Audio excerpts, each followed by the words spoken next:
It is Football Friday. Jeremy and Joe here on WGR. Joe's off today, and we've shuffled things a bit. Sal's coming up next segment. Chris Brown is with us now. His appearance on WGR brought to you by Northwest Bank. For what's next, get started at northwest.com. By Northtown Volkswagen, Western New York's #1 VW dealership. Shop online at northtownvw.com.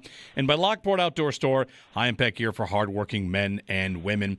Chris, good morning. A trip to Miami in early November. Forecast 82. That sounds kind of nice.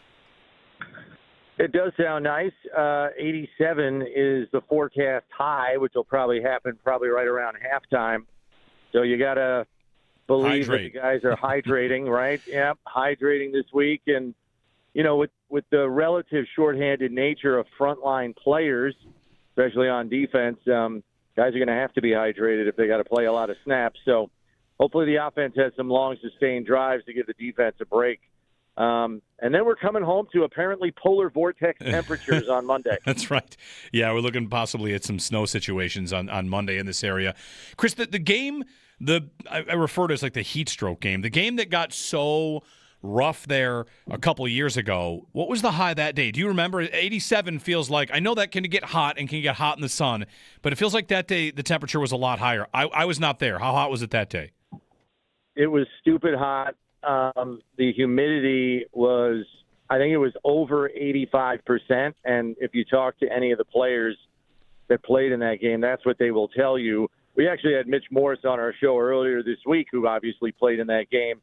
And when he was referencing that game, he said when it was 1,000 degrees. Yeah, right. So it was just ridiculously oppressive. And then guys were dropping to injury and muscle fatigue and cramping.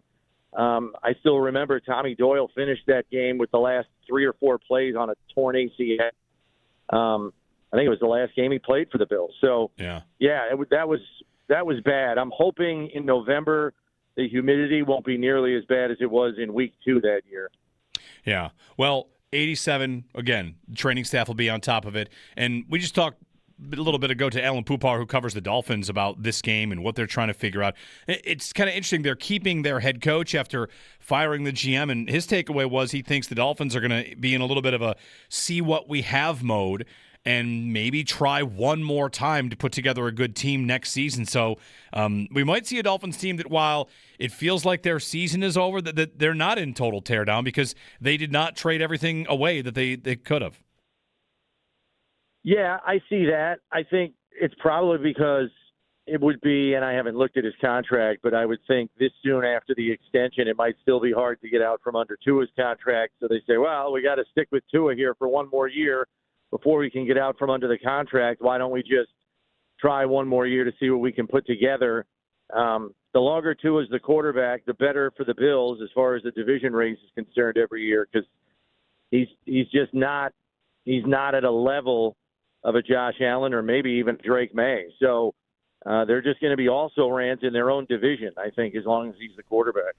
Chris Brown joining us on the Western Hotline. All right, Chris, let's talk about the week that was, a deadline that saw the Bills not make any moves, not for lack of trying. The Bills general manager, Brandon Beane, spoke at a press conference talking about how he'd been grinding on a couple deals and some pending free agents, and was also considering moving more money. It ultimately ends up as a deadline the Bills did not get anything done. Beane said he was surprised. So, a lot of us that have said we were surprised, I feel like there's room for that. Do you feel like the Bills maybe missed an opportunity, or is it the picture around the league was less active than maybe we thought it would be altogether, and that kind of explains it? I think it might be all of those things rolled together. I did find it interesting because I looked around the league at some other teams that didn't get deals done to see what their GMs might have said. I found it interesting that John Lynch had a pretty direct response when asked why they didn't do anything at the trade deadline. John Lynch basically said, because we didn't want to get fleeced. So that kind of indicates that even in the 11th hour, the asking price for some of the so-called selling teams was still pretty high. And they weren't going to budge on value. And I think Brandon Beane wasn't going to budge on value either. And the last thing he's going to do is say anything bad about another GM in the league. But I have to wonder, as disappointed as he was at the press conference. I mean, you could feel the disappointment in his body language. You could see it in his voice that, he couldn't get anything done. It's hard not to think that, maybe a GM was, talking to two teams at once. Maybe the Bills were one of those teams, and, maybe Brandon thought he had something done. I mean, let's not forget, he did move money with the Taron Johnson contract to create more space. You're not doing that unless you feel something's close, right? Yeah. So, I don't know, maybe I'm not going to use the word double cross necessarily, but maybe he thought he had a deal in principle somewhere, and, maybe some T's had to get crossed and some I's had to get dotted.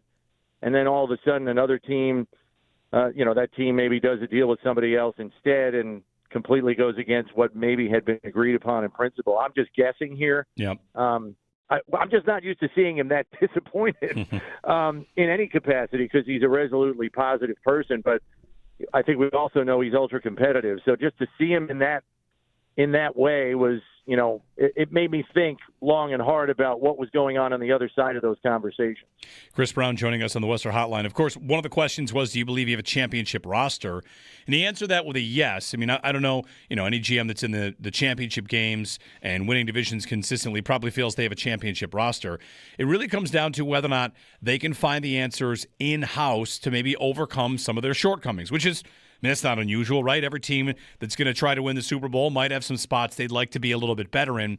So we turn to how they can do it, right? If the Bills were after defensive line help because of the injuries to Ed Oliver and Michael Hoyt, do they have the horses in there that they think can get them through? We saw so little of Hoyt, but he made such an impact in a game and a half, not just on the field, but even in the minds of Bills fans and seeing how they used him. What do you think the best plan is to try to get what he was bringing to this defense? Yeah, I think they have to attack it in numbers. And I guess what I mean by that is, you're going to have to use Javon Solomon. I think you're going to have to continue to use Dorian Williams as a pass rusher, which we saw last week, and it had some measure of effectiveness. And I think Javon Solomon is coming on as a player. And look, this goes back to what has made Buffalo perennially a contender. It's their coaching staff and their player development, and they're really going to have to lean into that now, perhaps more than ever, because you're not adding any more players really unless, somebody's on rehab somewhere that they have their eye on and is suddenly going to be healthy for the last month of the season that you might be able to sign to your roster that's out there.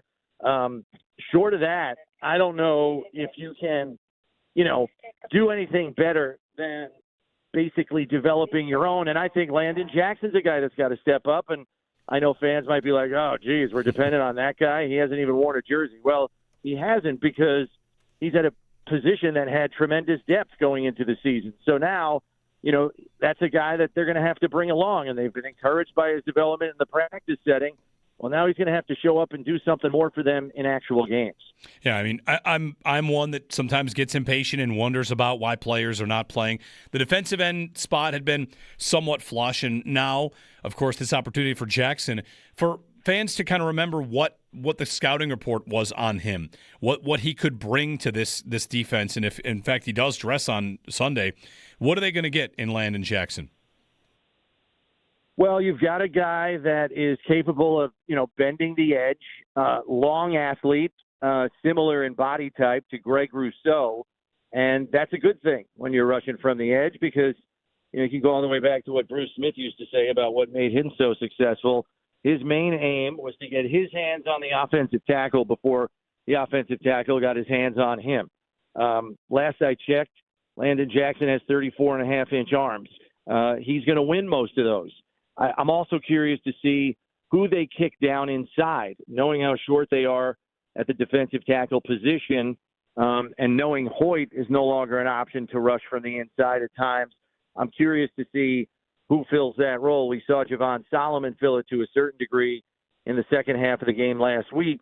Maybe you put Landon Jackson down there. Maybe you kick Greg Rousseau down there because he's been down there in recent years. So I think they have players that they know they're going to have to develop and develop fast if they're going to make up for the loss of a versatile chess piece like Hoyt. It's a Football Friday with Chris Brown. Chris, I don't know if you'd agree with this. We had a caller earlier asking about like what they could do without Hoyt there and without Oliver, and how Bean should have done something at the deadline. My belief on the defense, or at least my feel for the defense, is I wasn't that worried about the defensive line. I think they've got some reinforcements there. They've got a lot of bodies. My biggest concern for this defense this year for the first few weeks was the secondary, and I'm feeling a lot better about that right now. Hairston and, of course, Cole Bishop, the game he put in against the Chiefs, and Jordan Poyer kind of steadying things back there. Like, I just feel a lot better about the secondary, and that, to me, is an untold part of why the Bills were able to make Patrick Mahomes so uncomfortable. They made him hold on to the ball. He was not able to get the ball out so quickly, and that's a big part of why the pass rush was so successful. So, like, to me, it looks like a typical McDermott defense starting to come to form, where the back half of it is really what the driver is. Yeah, and you didn't even mention Jordan Hancock, who I think if he continues on his current development track, could be a full-time starter alongside Bishop in a couple of weeks, maybe 3-4 weeks. Final month of the season, that guy might be a full-time starter if he continues on his current trajectory. And you know what Hairston and Hancock have brought to the secondary is a much-needed influx of speed and athleticism, and we saw the kind of difference it can make against one of the fastest receiving corps in football last week, I should say. So, you know, that going forward, again, player development, guys are ready, they're making plays, you just got to hope it continues. They're not going to be perfect. They're young and inexperienced players. They're going to get fooled on something once in a while, but, you know, hopefully where the Bills are on the scoreboard is not in a position where one mistake gets you beat in a game. So you got to take the good with the bad, but I just think the speed and athleticism alone makes the positives far outweigh any perceived negatives that could come up on the back end.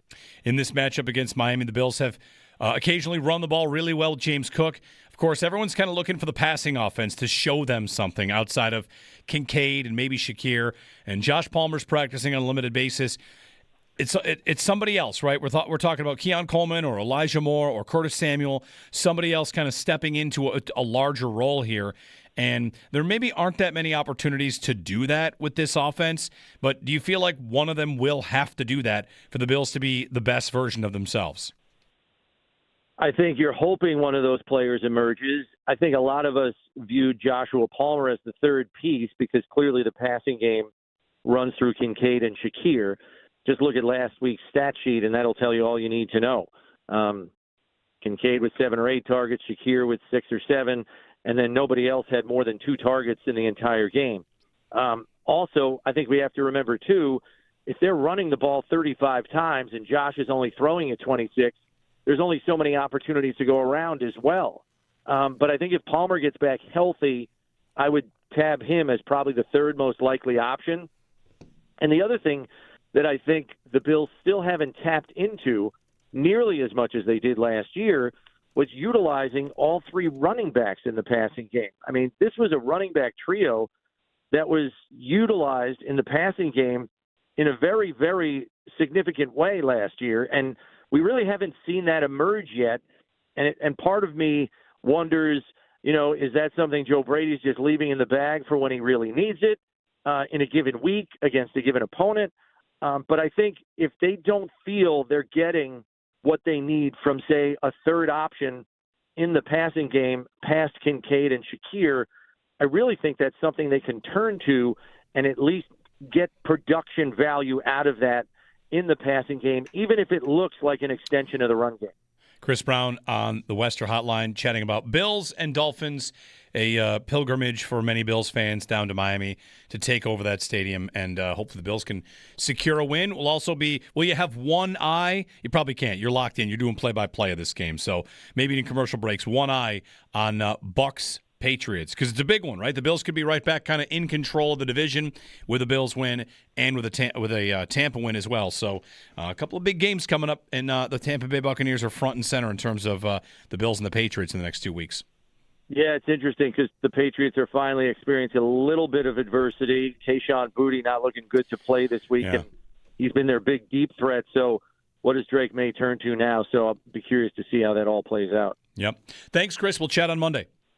All right, take care. Chris Brown on a Football Friday. His appearance, again, brought to you by Northwest Bank for what's next. Get started at northwest.com by Northtown Volkswagen, Western New York's #1 VW dealership. Shop online at northtownvw.com. And by Lockport Outdoor Store, high-impact gear for hardworking men and women.